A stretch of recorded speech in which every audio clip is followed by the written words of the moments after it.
Hello, filmmakers and watchers and lovers of and dreamers and thinkers about film. On today's episode of How to Make a Film, Dan and I talk with Emmy Award-winning filmmaker Robert Bartolome, currently in the deepest, misty midst of making The Unicycling Unicorn, a documentary about a man following his dream to make a living riding a unicycle. We discuss the death of music videos, the increasingly valid use of stock footage for your film and video projects, Gore Verbinski's beautiful box office bomb, A Cure for Wellness, and the TV show Mr. In Between, among other how to make a film type things. My name is Sean Hurley, and I'm a playwright and TV show staff writer, and sitting directly across the brimming billion waves of the Atlantic Ocean from me, with a new hole in his roof to match the old hole in his heart, is Dan Freeman, writer, director, roof patcher in training, and the increasingly punctured maestro of the film in progress, Hode Excalibur.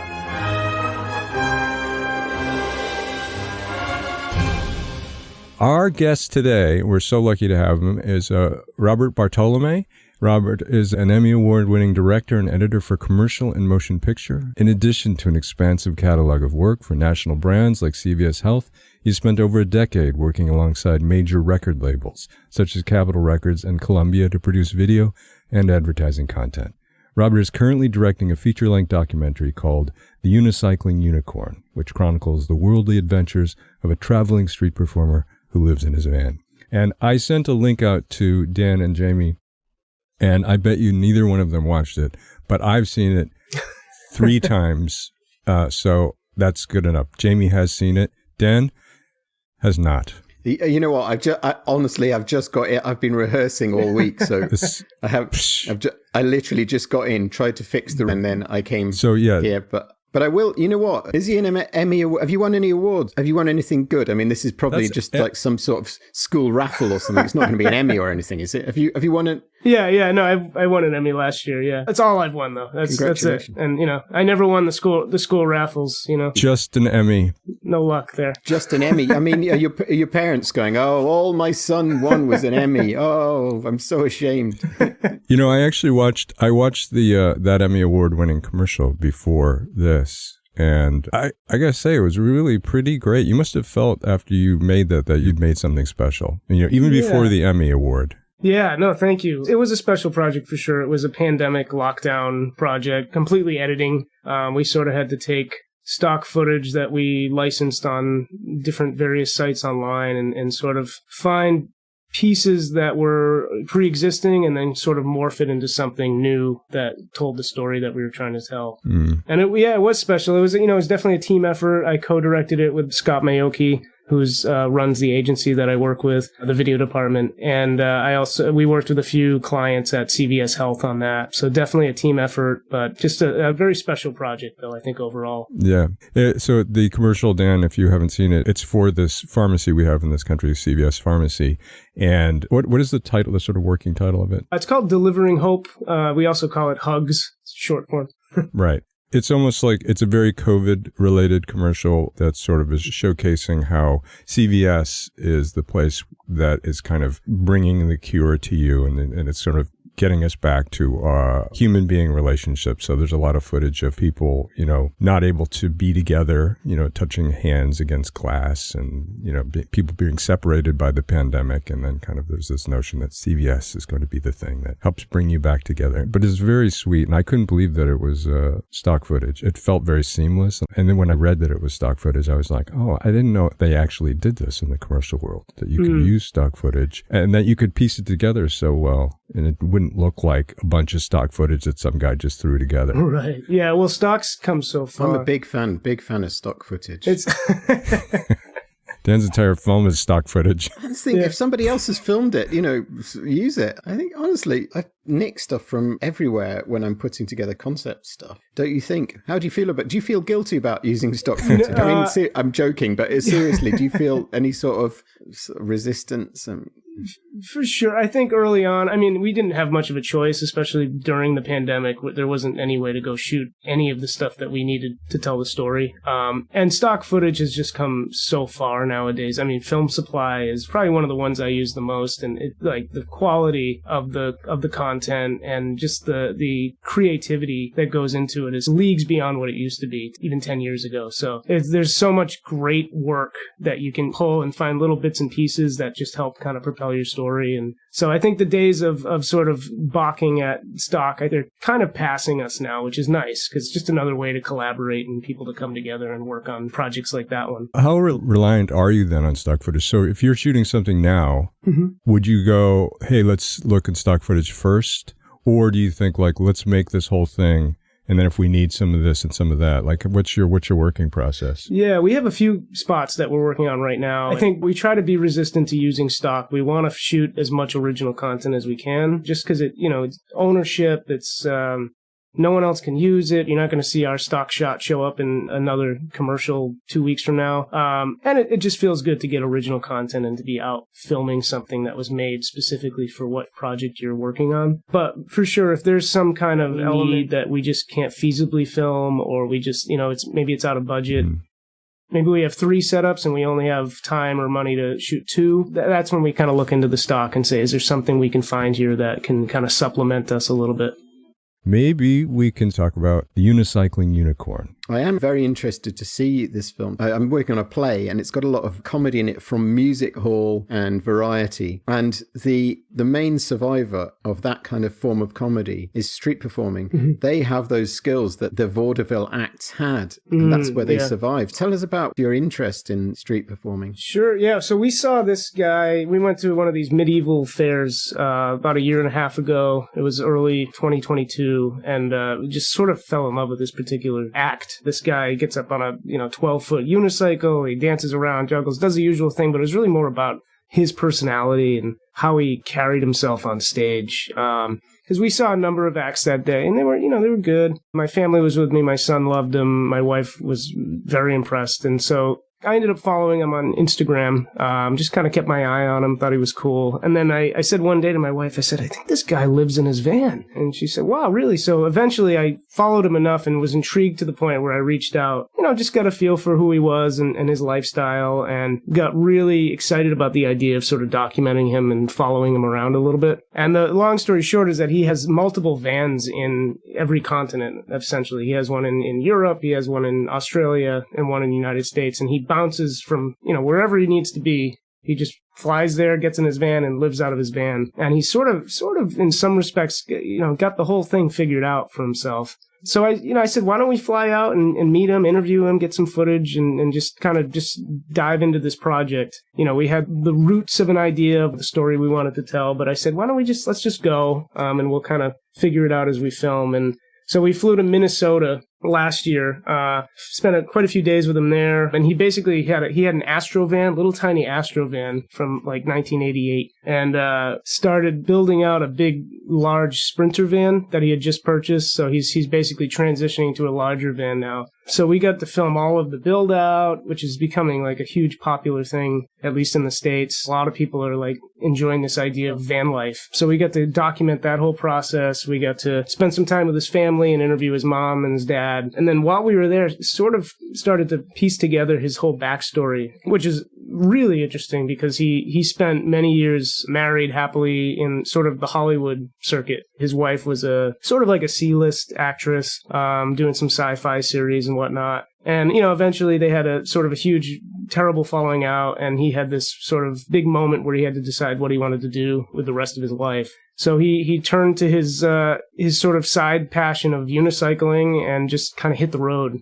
And so I think when we sort of spent time with him that week and got to know him and his backstory, that's where I realized, wow, I think we really have something here. This has got some legs to it. So since then, we've been filming sporadically throughout the year, doing interviews, filming him at different, places. I gave him a couple of GoPros and just said, film everything. So we've amassed, hours and hours and hours of footage that I need to, dwindle down into something.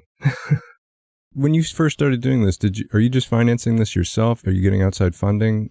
How does that work? Sure. Yeah. This is self-financed.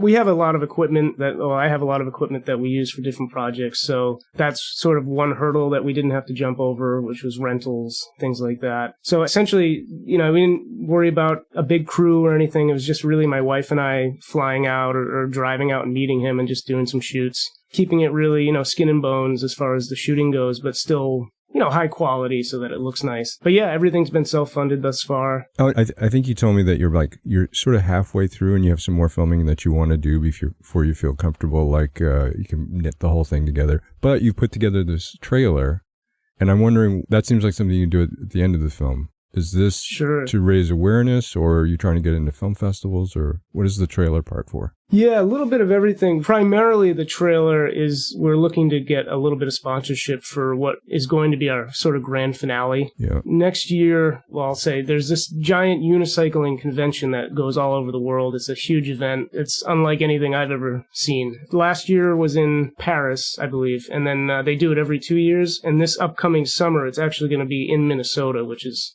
pretty full circle to our whole journey making this. So next summer, we'll be back in Minnesota with Jamie, who's the Unicycling Unicorn, and his goal is going to be to set the world record for tallest unicycle ever ridden. Right now it's around 33 feet or so, and he wants to just go all in and go up to 50 feet. So which is crazy. I'm nervous, and no support, no safety nets or harnesses and things. He wants to just do it the right way and go for it. So I'm it's nerve-wracking.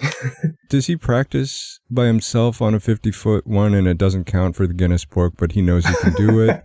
Or is it like the first time he gets up there to try the world record is the first time he's ever been up that high? I think, yeah. The first time he tries it will be the first time, yeah. Good God. Yeah, there's no real practicing that. I think you just have to kind of go with it and hope for the best. In terms of equipment, when you're filming a documentary, is there any sense, I've never done a documentary film, is there any sense in which you don't have to make it is there any sense, I suppose, in the sense that is there any way that I can actually articulate a full question, I wonder? I think it's everyone's asking. You just want to know if it can look really shitty, or you have to. You don't have to try as hard. Yeah, can it look shit? That's what I'm saying. Yeah, right. Can it look shit? Can you get away with shitty film? Welcome to our podcast. Great to have you. Yeah, Can you get away with shit? This is the kind of question Dan will ask everyone. He's just like, can we spend less money? Do I have to use a camera? Right.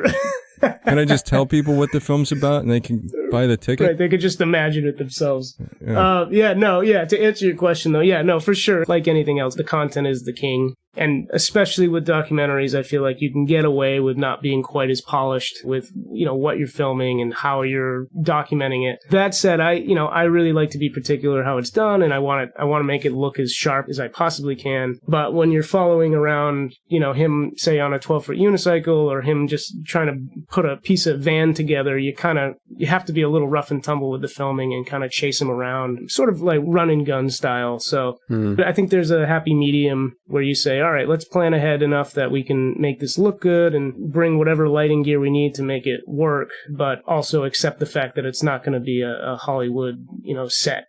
So what are you filming on, mainly? Right now, we've been filming on the Blackmagic 6K Pro. Okay. With the settings essentially ramped all the way up, which a lot of people tell me is kind of stupid just because it's file space, but I'm fairly OCD about everything, so I just want I want the highest possible quality files I can get. So for everyone else, but except me, because I know exactly all about the Blackmagic, but where would you say that camera was on the consumer, prosumer, or pro? Yes, as far as prosumer, it's I hate to say it's not even really a prosumer price. The price of it is so affordable, really, for anybody. It's a couple $1,000s or whatever for the 6K, which is unbelievable. It's certainly not a professional cinema camera, like an ARRI or, the newer Reds. But I think for the color space that you're getting and for the quality of the image that you can get out of it, it's a fantastic little camera that can do a lot. I do know it gets sort of a little bit of hate and some jokes around Blackmagic, and I see that a lot with some of the film groups and whatnot. But it's a hefty little camera that can do a lot.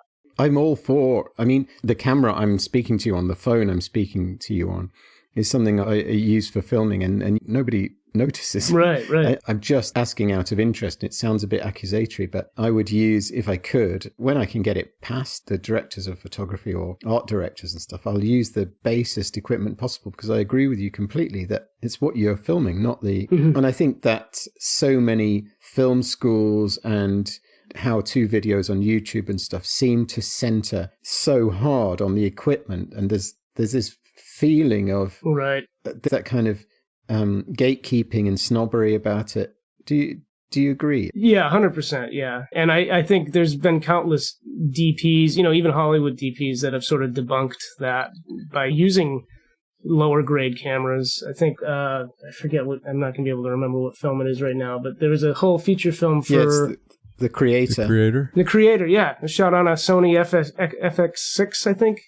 One of the lower grade Sonys, and I mean, the imagery is fantastic. It came out wonderfully. It's really just knowing how to use the tools and just get the most out of the tools that you're using. Because I think a lot of people who listen to us, well, there's one person called Juliet. Yeah, Juliet. But people are interested, there's a lot of people who are starting off making stuff. And so I think that's really exciting that you're using and advocating cheaper equipment. Yeah. I think $2,000 is prohibitive for a lot of people still. But, sure, yeah. It sounds like if you're using GoPros and things, then...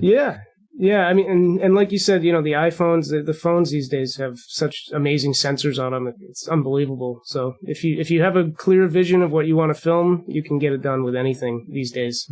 I imagine when you first started doing things that there was a pathway forward for, if you're going to make a film, you try to get it to festivals, you try to get certain types of people to see it, and then there'd be a hope that you could get it into the movie theaters, very long-term hope.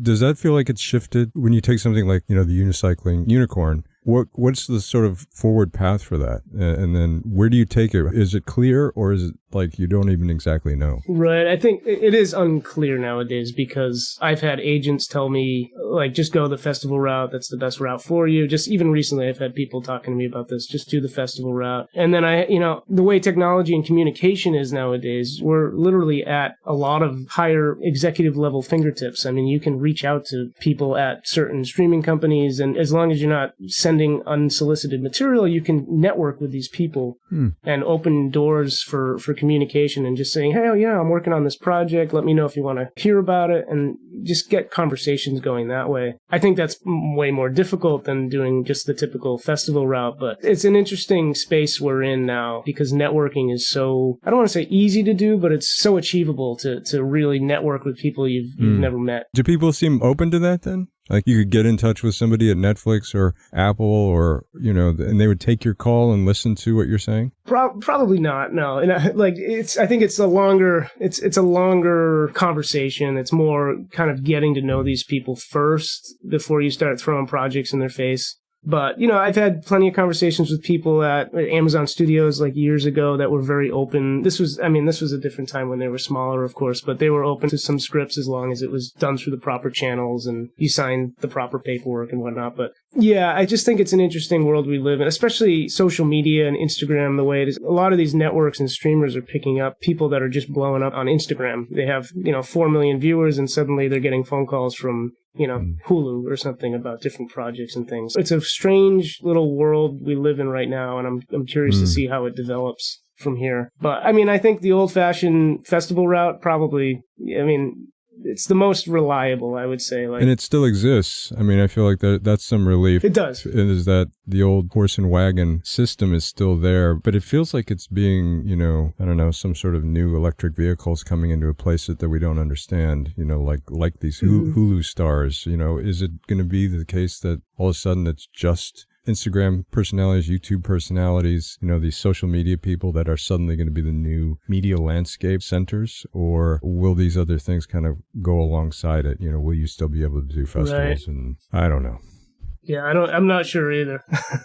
I'm interested in how, Rob, you sort of moved into I want to make films. I know that you went to film school. Yep. But what was that sort of movement from high school, college if you went, and then into film school. And then what's it been like since then? Have you pushed your own career forward? Has there been anybody bringing you along, like groups or agents or other things? Like, I think I'm interested in like, what's your life? The whole life story. Kind of path look like? From start. Yeah, from start. So you're born. Yeah. I was a small baby in the thick of New Bedford, Massachusetts. It was a Thursday. Actually, film though, to be honest with you, film was something I wanted to do since I was very young, and I just sort of had my obsessive eye on that growing up. And, I went through high school, did the whole TV club thing, started editing in middle school. So video editing became my thing. And then right through college, went to college for film. And yeah, everybody pushed me to edit. They were, you're an editor, you're a natural born editor. So I did a lot of edit work. After college, I was really heavily focused on post-production. I started a director's roster in 2009, which was primarily focused on music videos. So that's when I worked with, Capitol Records and Columbia and a lot of the big industry players. And it was fun. It was a learning experience. I got to essentially, I sort of kind of pulled all these directors together from across the globe. And I just got to, I was a really bad producer. I'll caveat that, but I got to produce all these projects for these directors and kind of just watch them as they worked and learn, what works and what doesn't work. And so I spent quite a few years doing that. And then, unfortunately, music video budgets, as we may or may not know, have sort of tanked since 2010 or so. I just watched the budgets careen to the ground. So I was so deep in that space, I said, well, what's the next best jump? And I kind of switched to commercials and advertising in that world. And that was a pretty easy transition. I could just kind of switch from record labels just to agencies and sort of pitch the same directors and the same work. But yeah, no, I mean, to answer your question about film in general, I never sort of took my eye off the ball, but I feel like I did spend the last decade or so sort of so deep in music videos and advertisements that I kind of got lost in that world. And I'm slowly sort of pulling myself out now and transitioning back to more creative storytelling and filmmaking. So you say music videos still seem to have, I saw a stop motion one recently and I thought, oh my God, they're still making pretty big budget music videos, or is that just my perception? Yeah, occasionally there are some big budget ones still floating around. They have some decent budgets for certain things. A lot of the really high-end looking videos you see, though, I think the budgets would probably surprise you from what I know, and even some of the work we put out. It's just a lot of the projects, there's so many really amazing creatives out there and directors and DPs out there that just are hungry for work. Maybe they just graduated college and they're geniuses, but because they're young, they'll do it for really low budgets. So because of that, a lot of the budgets have just tanked. And so when you say low, what's a low budget music video, and what's a mid, and what's a big? I won't throw anybody under the bus, but I did have a record label call me and asked if I could do a music video for them for $1,000 about a couple of years ago. Wow. Yeah, which is just. Have you still got the number? Because I'm available. Yeah. And that was for a well-known recording artist? Yes, yeah. Well-known record label, I'll say. I can't remember who the artist is, but... Okay. Yeah, and it was sort of one of those, like, I couldn't even fly to them to even have a meeting with them for that budget. Do you think that's just them taking the piss or trying to, scam you? Or what would you say is a sort of mid-range music video budget? When I started, it was normal to get anything between $50,000 and $100,000 per video. We did quite a few at that budget range, which is, it's long. It's not the heyday of the 90s, when they were doing like $1 million videos every other week and whatnot. But it was reasonable. You could get good work done and you weren't stressed. And I didn't feel like I was going to lose money by the end of the project. But then, in like 2013, they started to dip down to like, $20,000 per video. But the expectations stayed the same. They wanted these big, massive videos for a tighter budget.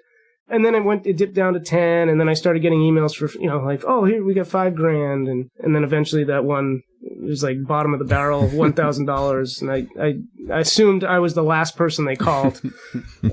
And because everybody else said no. But so it's just been it's a tough world, I'll say, for people trying to be in music videos. And hopefully maybe it'll spin back around. I'm not sure. That would be awesome, but it's definitely difficult.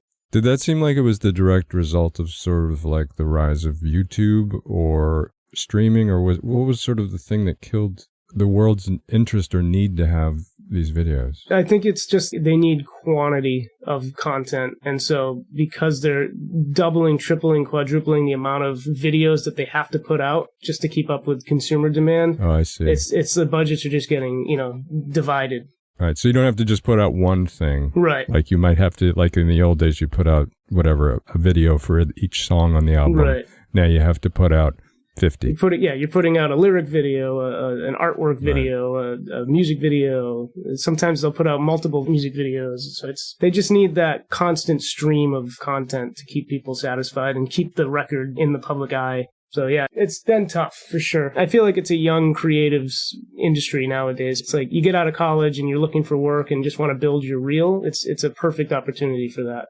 I know you mentioned with doing the Unicycling Unicorn that basically it's just you and your wife doing the filming? Yes. And I know that you also told me a story about how you sort of filmed a music video for a pretty well-known singer, songwriter, and you did it all in your basement. And I'm wondering if that is kind of a working mode that you had, or whether that was just you needed to do it. Like, is that how you approach filmmaking, or is that just in these two instances it was possible? It was, yeah. I mean, the Unicycling Unicorn, I think, it's just such a little passion project that my wife and I just wanted to do together. That particular video, we can talk openly. It was for a Norah Jones project. She's part of a band called Puss in Boots. And so they needed a video. It was actually a friend of mine at the label called me. It was literally, I think it was January of 2020. So it was right before the pandemic. So a friend of mine at the label called and said, "Hey, we have this little project." The budget was okay, but he needed it in a pinch. He needed it in a few days. And a buddy of mine, Tom Leotar, happened to, he's a DP, and we happened to be talking. And I said, "Hey, I got this random video. You want to shoot it like in my basement or something?" And he was like, "Yeah." So my wife and my friend Tom and I, we spent literally an overnight in our basement filming this video for Norah. So it was one of those sort of one-off, like, don't have a whole lot better to do. Like, let's just do it for fun and make it like a fun overnight project. I think at this point, that's kind of the stuff I'm into as far as music videos, because I do them occasionally, but it needs to be something that I'm going to enjoy and be in good company for. But yeah, that was a fun one. It was part of, we did a couple of music videos throughout the pandemic in our house. And we call it the pandemic trilogy, I think, or the COVID trilogy. So, and most recently last year earlier this year, we did one for Steel Pulse, the reggae band. They did a cover of David Bowie's 5 Years that we did a video for right in our house. And it was kind of a cool full circle. We got to have a little bit of fun with a miniature model and stuff. So those are the kind of projects I like. If, even if the budget's tight on those, at least they're fun and you're, working with good people. It also seems like the video that you did for Norah Jones, it almost felt like that limitation of it being in your basement and really not having lots of extra stuff to play with really created this need for almost like the result that you had. So in the video, it's Robert's wife is sort of almost like the thematic hero of the video. And they do this very clever thing where as the lyrics are being sung, we're seeing this letter that she's being written. It's like been torn into pieces, and then these little pieces of paper, scrap pieces of paper with the lyrics are on fire and burning, and there's sort of like you see the flame go along the words. Anyway, it was like a very poetic and really lovely way to treat the video, and I don't think you would have done that, if you had $1 million, but it maybe was the sort of a truer to the spirit of the song in some ways. Yeah. It's true. Yeah, the limitations really force you to get, almost more creative. How can we tell a story that is effective and emotional? Yeah. With, very little to use. So, we're always talking about or trying to talk about how to make a film. And I guess, you probably don't have young, earnest children coming up to you asking you, how, Rob, should I make a film? But I'm wondering, if people did come up to you, I mean, what is the sort of route forward? Would you say, you've got an iPhone, just go start shooting things? Would you recommend they go to school? Would you say get a YouTube platform and just start doing stuff there? Like, how would you, sort of push people along in a direction? Yeah, it's funny. I'm in the position where my son, he's 10. literally the other day he had a friend over and they want to make a little movie together, and his friend wants to be an actor, and he said, let's film something. And my son, seeing how he comes to set with me sometimes, and he sees the number of people on set on bigger shoots. And he said to his friend, like, oh, no, we can't make a movie. We need more people to do that. And so I walked in. I said, no, you don't. I said, here. And I gave him a little camera. And I said, just film back and forth. You do a conversation scene with the two of you guys and just, film. You take the camera for one shot and then you flip the scene around and do it the other way for the other shot. So I think long story short is I think you just have to if you want to make films and create content or whatever it is you want to do, you just need to start doing it. And that's the only way you'll learn and get better. And you should, make a point to just do it every day if you can.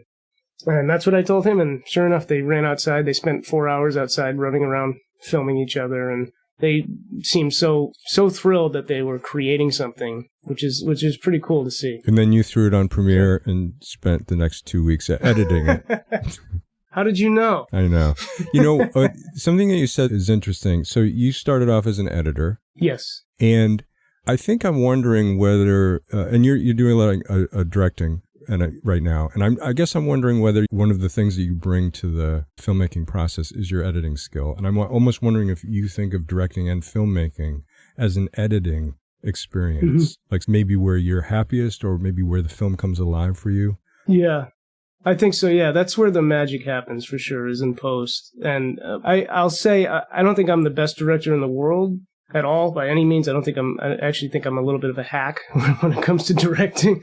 But the one thing I do have is a very specific vision of exactly how the scene's going to edit before I even arrive on set. And I think that's what gives me the edge to be able to film successfully. And I've had a lot of DPs tell me that too, that, I'll say, hey, if we're on a static shot, I might tell the DP, hey, can you rack into this shot, focus rack, or can we land on the shot because I need to cut into it while in motion? And a lot of DPs tell me after, it's like, wow, it's really interesting that you're so focused on the edit, while we're filming. But I guess a lot of directors don't do that, but that's my focus, is what is the final cut going to look like shot for shot. So I think it helps to have that background. Yeah, I think we think of directors as being like, they all do one thing. Right. Like they go in and they're like Quentin Tarantino and they sit there and they stare at their actor or whatever. They, have some kind of magical thing that they're doing. Right. But it's interesting is that it's an artistic creation and you can do it from any number of perspectives. You could be the writer and be the director, but really the thing is it really comes to life for you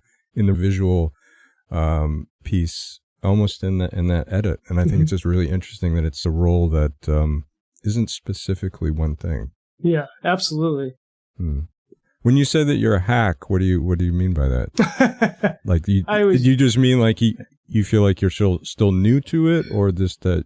No, it's sort of I sort of make fun of myself a lot of the way. Okay. I take my work seriously, but not myself seriously. That's kind of like my whole shtick. But I think I just have my editing. I'm not, I don't want to say I'm braggadocious about it, but I feel like I'm a masterful editor, and that's where my talent lies. And then directing, I feel like I'm okay, but I'm just not at that editing level. So I always kind of, I know what you're saying. I lean into the post. Yeah. You just where the magic part for yourself lies. I know what you're exactly. Saying. Yeah. I mean, I see somebody like George Lucas, and if you've ever seen any behind the scene things with him, and it doesn't look like he's going to be able to pull it off.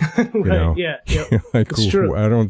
You worry a bit about him. Yeah. Like, he doesn't seem to be able to communicate with anybody. He's not telling anybody anything. Right. And I think that he's probably one of those people too that maybe is an editing director. Like, he sees what the thing is going to look like, and then he's just hoping that he can direct it well enough that he can get what he needs to get so that he can make the thing. Yeah, I actually think one of his first films that put him on the sort of festival map was a complete edit piece of photographs and news stories, and I forget the name of it. I wish I could. It was before THX, his little short. Yeah. But it's a complete editing piece. So I agree. I think he's always had an editor's mind when it comes to creativity. One thing I watched while we were away, I watched a film called A Cure for Wellness. Oh yeah. Which is Gore Verbinski. Yeah. Have you seen it? I have. Yeah. And that actually was, if you look at Gore's IMDb or his whatever Wikipedia, you'll see that he hasn't made anything since then. Oh, really? Yeah, that was like a big gamble, and I don't think it did very well, even though it is a very good movie. It didn't perform very well, especially compared to, our Pirates of the Caribbean or, things like that. Yeah. So I think he was kind of pushed off the Hollywood cliff for some period of time to do penance. It was it looked enormously expensive. Yeah, it did. I don't know what the budget was, and the other thing I saw was, and I texted you that I was watching it. It's called Mr. In Between, and it's an Australian series. And what's the premise of that? It's basically a hitman with a domestic life as well. Right. And when I say a hitman, that sounds a bit glamorous, but it's not glamorous. It's very sort of mundane, everyday life. And I just resisted watching it because I thought, I don't really want anything brutal, in these dark days. But actually, it's got some really funny comedy in it. Not broad comedy, but it's quite dark, and it is very funny. It's very dramatic, and it keeps you watching. So I texted you that I was watching it, and then of course I've watched it now. It has 3 seasons, and there are 2 really interesting things about it. One is that each episode is only half an hour, and I think that's a really interesting thing for a drama, because I really like that idea, because I like making a small thing, right. having a small task to do at a time. And of course, the budget for a half hour is much less. And the other thing about it is that it's written and directed by and stars one guy. And it's really good, really, really good. I think that was one of the things that I found really compelling to me was, because I was like, I've another TV show about a hitman. I don't know if I want to do that, but whenever there's sort of like a person that's like the writer and the star and the sort of the driving force behind something, I find that really compelling, because then it's like, this is somebody that is dying to tell us something, Rob, have you seen Mr. In Between? No, I haven't. I've heard about it, but I haven't seen it at all. I don't know anything about it. I would really recommend it. It depends what you like, but it's complicated and subtle, and it's very good, but done by one guy. Oh, wow. I recommend it. All right, yeah, I'm going to write that down. Mr. In Between. Thanks, Rob. Thank you so much for joining us. Is there a place that people can go to either look at your work or keep up with you, something that you prefer, either Instagram or a website? Yeah, you can. my website's always there. It's robertbartolome.com. I don't know if we can throw a my name's hard to spell. Yeah, BARTOLOME, and we'll put a link in the podcast description so that people can go there. robertbartolome.com. Okay, I'm going to go and fix my roof. Oh, yeah. Oh, yeah. Yeah, good luck with that, yeah. And that's going to do it for this episode of How to Make a Film. Our gratitude to Robert Bartolome for giving us a look into the life of a working filmmaker. You can find Rob online at www.robertbartolome.com. That's RobertBartolome.com. Leave us a gloriously stunning review of our podcast on iTunes, and you're almost guaranteed to win our pile of Blu-ray films, because Juliet can't figure out how to leave reviews. Please feel free to email your questions to podcast@secretplanet.co.uk. Sign up for updates on Dan's upcoming film, Hold Excalibur, at secretplanet.co.uk. How to Make a Film was hosted by Dan Freeman and Sean Hurley. Produced by Jamie Walsh. Edited by Ethan Walsh.